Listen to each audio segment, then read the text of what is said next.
Entre les chrétiens et l'islam, Oui. ici en Europe, on nous dit que les musulmans sont dangereux, que les chrétiens doivent avoir peur. Et hier, ce que vous avez dit, c'est un peu le contraire. Mais précisément, hier, j'ai cité 3 historiens juifs et israéliens pour dire aux Occidentaux, voici ceux qui sont censés être nos ennemis, ce qu'ils disent de ce qu'a été l'islam pour eux pendant des centaines d'années.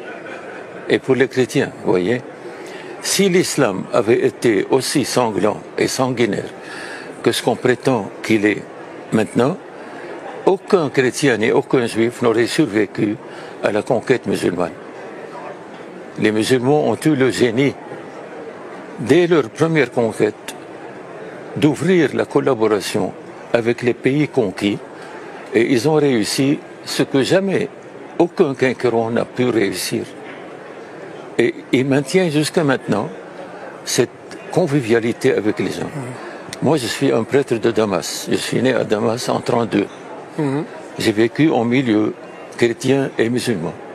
J'ai grandi dans ce milieu et je vous assure que ma vie de prêtre récolte une joie immense à la fréquentation des musulmans, à leur amitié, à leur soutien. Je vous assure, ce ne sont pas des mots. J'ai écrit tout cela dans un livre en arabe. J'espère pouvoir le traduire en français et aussi en anglais pour faire comprendre aux gens ce qu'est au fond l'islam. L'islam est une religion que les musulmans pratiquent avec beaucoup de respect, mais quand ils voient en face d'eux un homme qui les respecte, je dirais ils le dépassent en respect et en amour et en service. Ici, en Europe, on a aussi des sociétés où on a beaucoup de chrétiens et de musulmans. Et globalement, ça se passe bien, mais on voit aussi une forte montée de l'islamophobie et un sentiment, il faut avoir peur des musulmans, c'est des terroristes.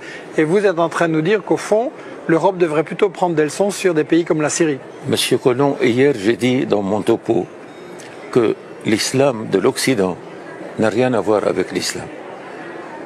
Les Occidentaux, vous avez eu malheureusement le génie de créer une société musulmane à l'intérieur de vos sociétés occidentales, une société refermée sur elle-même. Vous ne lui avez pas donné la possibilité de s'intégrer, de vivre avec vous comme partie prenante de vous. Vous les avez laissés faire les travaux que vos concitoyens répugnaient à faire, et avec le temps, ces sociétés musulmanes refermées sur elles-mêmes, alourdies par un complexe d'infériorité, restent comme une bombe à retardement. Et ce que l'Occident a créé aujourd'hui de toutes pièces, comme je l'ai dit hier, de ce qu'ils appellent le terrorisme musulman, c'est une fabrication strictement occidentale que l'islam n'a pas connue. Et c'est une fabrication qui risque de rejaillir et qui déjà a rejailli sur la société occidentale. Donc vous dites que ça n'est pas le djihad, ça? Non, non, ah non, non, non. C'est un djihad fabriqué par l'Occident pour soi-disant mater le Proche-Orient, le réduire à un état de tribus qui s'entretuent sans plus, sans qu'il y ait aucun État qui tienne debout, vous voyez. Mais cela, l'islam ne l'a jamais connu.